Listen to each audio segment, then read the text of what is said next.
आज मैं आप लोगों को एक्सेल का यूज़ करके बिल बनाना बताऊंगा। किस तरह से एक्सेल का यूज़ करके हम लोग बिल क्रिएट कर सकते हैं। ठीक है।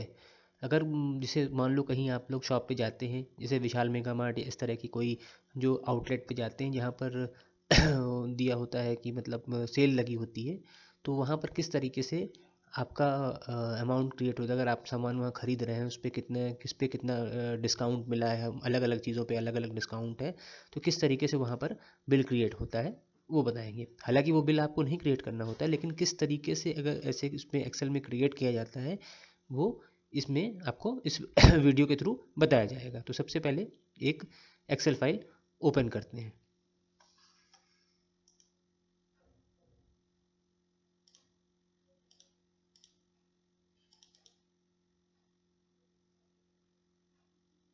यहाँ पर कुछ आइटम्स के नेम लिखे जाएंगे। सबसे पहला होगा हमारा कि हमें कौन कौन से आइटम नेम, मतलब कौन कौन सा सामान लेना है। आइटम नेम का मतलब यहाँ पे सामान से ही कौन कौन सा हमें सामान लेना है।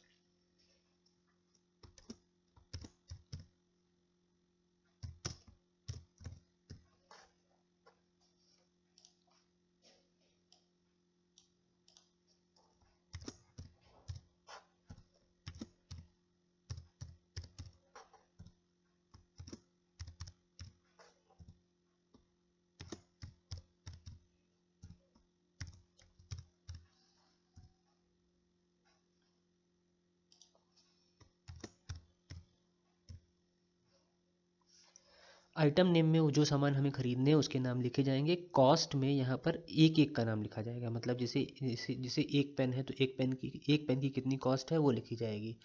फिर नंबर ऑफ आइटम यहाँ पर पहले लिखे, अभी अपने मन से देना है, ऐसा कुछ नहीं, कोई फिक्स नहीं है।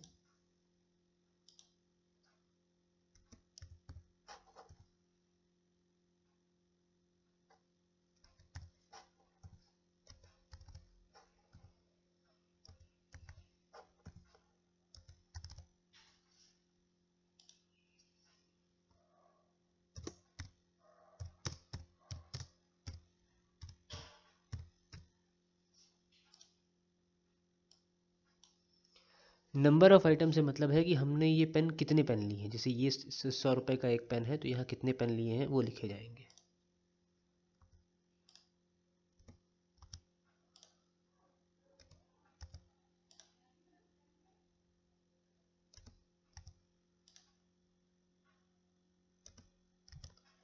ठीक है, तो यहाँ हमने अपने मन से कुछ दे दिए हैं। जैसे 5 पेन लिए हैं, 10 पेंसिल ली हैं, 20 कॉपी ली हैं, 10 शर्ट ली हैं, 10 पैंट ली हैं, इस तरह से दे दिया है।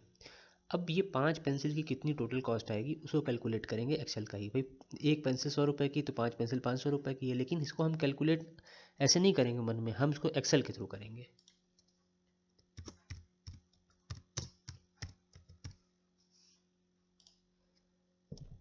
देखो एक पेंसिल 100 की है तो 5 पेंसिल 500 की होगी। कैसे होगा? मल्टीप्लिकेशन से होगा, साफ समझ में आता है। तो बस कुछ नहीं, हमें इक्वल टू 100, यहाँ हम सेल रेफरेंस का यूज़ करेंगे मल्टीप्लिकेशन के लिए, एस्ट्रिक का साइन और फिर 5, उसके बाद इंटर दबा देंगे, कैलकुलेट हो जाएगा। यहाँ पे वही सेम चीज़, इक्वल टू 20, फिर शिफ्ट से एस्ट्रिक का साइंस और ये।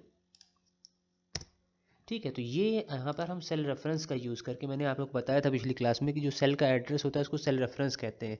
तो यहाँ पर हम एक तरह का फंक्शन क्रिएट कर रहे हैं कि जो ये B2 सेल और C2 सेल में मल्टीप्लिकेशन हो रहा है। ठीक है, अब हमें इसको बार बार क्रिएट करने की ज़रूरत नहीं, हम इसे कॉपी कर लेंगे और कॉपी करके पेस्ट करते जाएंगे।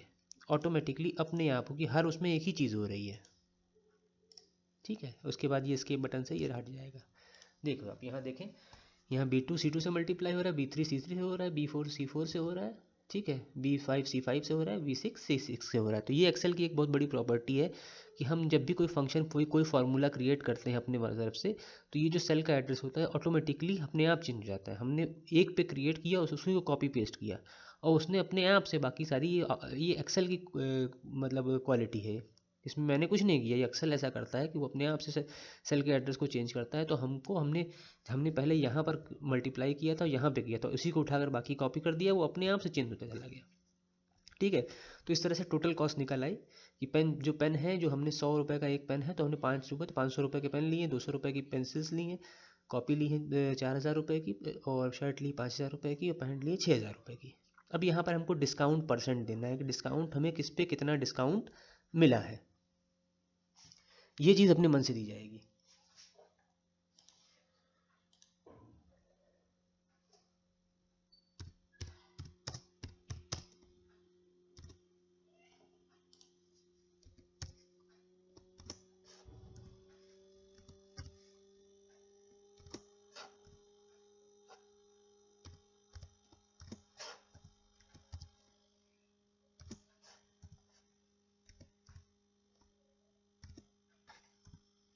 ठीक है, तो हर सामान पे अलग अलग डिस्काउंट है और वो हमें अलग अलग हमने अपने मन से दिया है। अब हमको ये तो परसेंट है, मतलब 20% डिस्काउंट मिला है हमें पेंसिल के ऊपर, लेकिन ये डिस्काउंट जो है वो रुपीज़ में कितना है पहले वो फाइंड आउट करना पड़ेगा। देखो परसेंट जैसे होता है, कहीं पे लिखा होता है कि 50% डिस्काउंट, 50% डिस्काउंट मुझे मान लो लिखा है 10%, 10% ऑफ।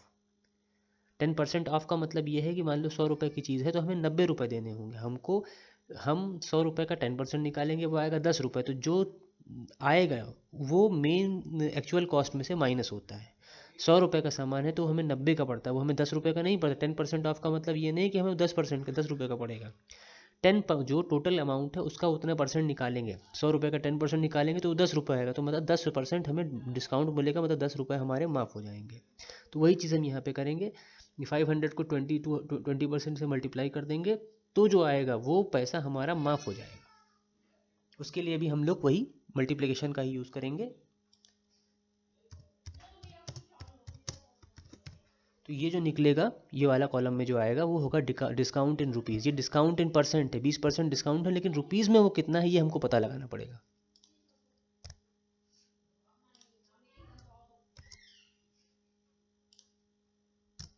ठीक है, तो हमारा मतलब ये जो 500 का 20% है 10 रुपये, ये हमने कैसे निकाला, सिर्फ मल्टीप्लाई कर दिया। यहाँ भी हमने फंक्शन का यूज़ कर लिया, सेल रेफरेंस को मल्टीप्लाई करके इसको इससे मल्टीप्लाई किया, सेल रेफरेंस का यूज़ करके निकल आया। अब इसी को हम कॉपी पेस्ट कर देंगे, बाकी सबका भी निकल आएगा।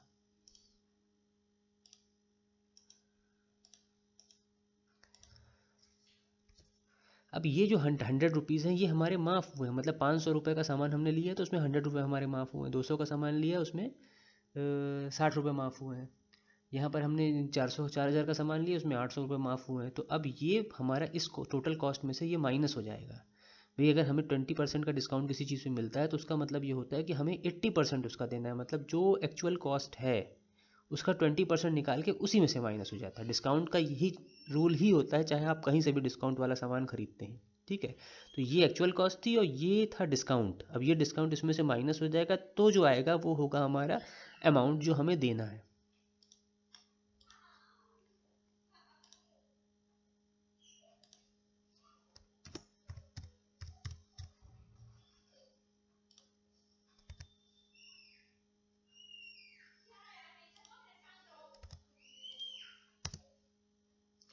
ठीक है, तो यहाँ मैंने कुछ नहीं किया है, ये 500 में से 100 माइनस कर दिया तो आ गया 400, लेकिन ये भी हमारा सेल रेफरेंस का यूज़ करके हुआ। फिर हम ये कॉपी पेस्ट कर देंगे, कॉपी, फिर यहाँ पेस्ट, फिर यहाँ पेस्ट, यहाँ पेस्ट, सब हमारा माइनस हो गया। ठीक है, तो ये आ गया आपका फाइनल, जो हमको इतने इतने पैसे हमें देने हैं। बार बार टाइम मैं इसलिए देख रहा हूँ क्योंकि बीच में ये बंद हो जाएगा तो फिर समझ में नहीं आएगा कहाँ से छूटा था। ठीक है, क्योंकि ये सॉफ्टवेयर मैंने पहले बताया कि 10 ही मिनट तक काम करता है, उसके बाद ही बंद हो जाता है। अब ये है हमारी टोटल कॉस्ट जो हमको देनी थी, लेकिन डिस्काउंट मिलने की वजह से ये हमको इतना पैसा देना पड़ेगा। इसको भी टोटल कर लेते हैं यहाँ पे, इक्वल टू सम। टोटल करने का वही तरीका है, ब्रैकेट ओपन और माउस ड्रैग कर देंगे, इंटर।